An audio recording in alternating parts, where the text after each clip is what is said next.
Hello viewers, welcome back to my channel. সবাইকে ঈদ উল ফিতরের শুভেচ্ছা। ঈদ মোবারক। আপনাদের জন্য আমি নিয়ে এসেছি ঈদ স্পেশাল বিফ রেজালা বিয়েবাড়ির স্বাদের। এটা তৈরি করা খুবই সহজ এবং খেতেও ভীষণ মজার। আপনারা যদি এটা না বাসায় রান্না করে খান তাহলে কিন্তু বুঝতে পারবেন না আসলে এটা কতটা মজার। আপনারা যে কোনো অকেশনে এটা করতে পারেন।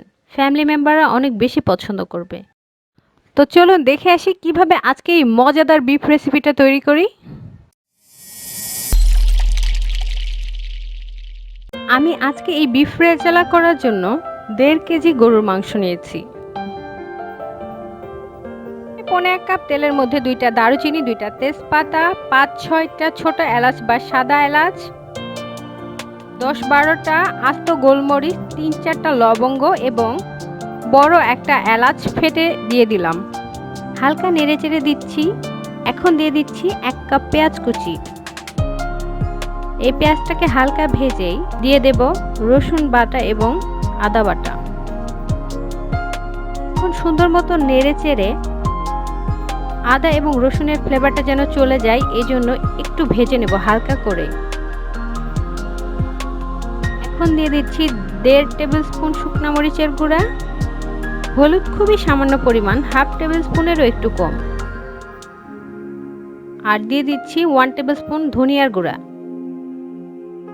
সকল মশলাগুলোকে ভালোভাবে একসাথে কষিয়ে তারপর স্বাদ মতো লবণ দিয়ে দিব। এই সকল মশলা এখন অনেক ভালোভাবে কষানো হয়ে গেছে। এখন সবটুকু মাংস এখানে দিয়ে দিচ্ছি। মাংসটা এবং মশলাটা সুন্দরভাবে মেল্ট করে 10 মিনিটের জন্য ঢেকে দিব। এখন আমি এই মাংসে অ্যাড করছি টক দই। এই টক দইটা মাংসের সাথে সুন্দরভাবে মিশিয়ে আমি 1 লিটার গরম পানি এই মাংসের সাথে অ্যাড করে 30 মিনিটের জন্য মাংসটাকে ঢেকে দিব। বাসায় কিভাবে টক দই তৈরি করবেন তার জন্য একটা রেসিপি অলরেডি আমার চ্যানেলে দেওয়া আছে। আপনাদের সুবিধার জন্য এই লিঙ্কটি আমি ডেসক্রিপশন বক্সে দিয়ে দিব। অন্যদিকে আমি নিয়েছি 4 থেকে 5টা আলু বোখারা, একটা মাঝারি সাইজের জয়ফল, একটা বড় জয়ত্রীকে টুকরো টুকরো করে নিয়েছি, আর 20 থেকে 25টা কাজু বাদাম নিয়েছি। এই সকল উপকরণ আমি ব্লেন্ড করে একটা পেস্ট তৈরি করব এবং রান্না শেষে এই পেস্ট আমি ইউজ করব। এই পেস্ট এখন রেডি হয়ে গেছে। রান্না যখন প্রায় শেষ হয়ে যাবে তখন আমি এটা ইউজ করে ফেলবো। 30 মিনিট পর আমি আবারও ফিরে আসলাম। মাংসটা প্রায় সিদ্ধ হয়ে গেছে। এ পর্যায়ে আমি অ্যাড করছি বাদাম এবং আলু বোখারা আর 2 ধরনের মশলার যে মিশ্রণ, সেই মিশ্রণটা দিয়ে দিচ্ছি।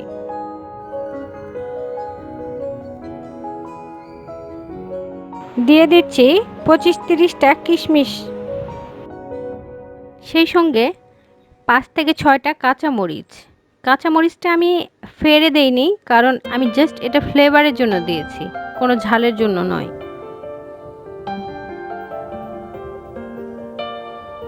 বেশ কিছুক্ষণ রান্না করার পরে আমি এটাকে নেড়ে চেড়ে দিচ্ছি এবং জাস্ট নামানোর 5 থেকে 6 মিনিট আগে আমি দিয়ে দেব 2 টেবিল স্পুন ঘি।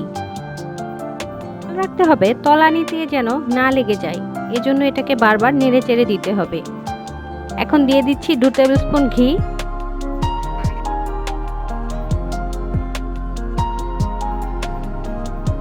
এখন এটাকে আমি ঢাকনা দিয়ে 5 থেকে 6 মিনিট দমে রেখে দিব। 5 থেকে 6 মিনিট পরে দেখুন আমার রান্নাটা প্রায় হয়ে গেছে। তেল এবং ঘি উপরে ভেসে উঠেছে এবং গ্রেভিটা অনেক সুন্দর হয়েছে, দেখতে অনেক বেশি সিল্কি।